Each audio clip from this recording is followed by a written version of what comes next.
DMW OIC Secretary Hans Kakdap, the Labor Attaché in Taiwan, Labat Cesar Chavez of Taipei, Labat Servo of Taichung, and Labat Destikang of Kaohsiung, and other officials of the Department of Migrant Workers.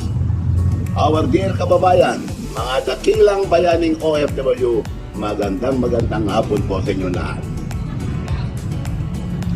Unang-una, I'd like to thank the Department of Migrant Workers for this campaign initiative and special attention to the growing concern about third country recruitment, a wicked scheme victimizing mostly our dear OFWs.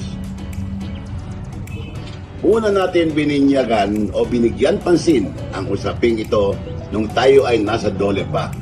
At that time, we sounded the alarm on this modus operandi employed, sadly, by a few of our own heartless kababayan.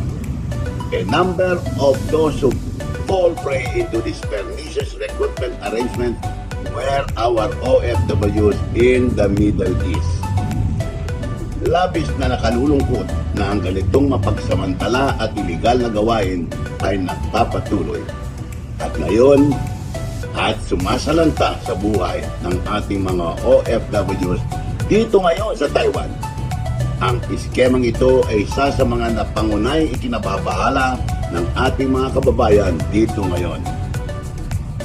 But our government, remember, our government is not helpless. And at lalong hindi nagpapabaya ang ating pamahalaan. Kaya narito ang DMW at ang ating mga labor attachés upang kayo ay tulungan na masawata ang iligal na anyo ng recruitment na ito.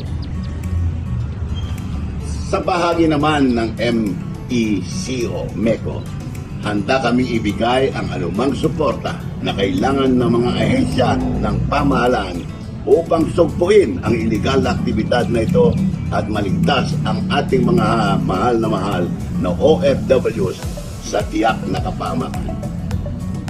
Ang tanging hiling ko lang sa ating mga kababayan, ang ating mga bagong bayani, huwag po kayong magpabiktima, huwag po kayong magpaloko, huwag po kayong maniwala sa kalukuhan nila.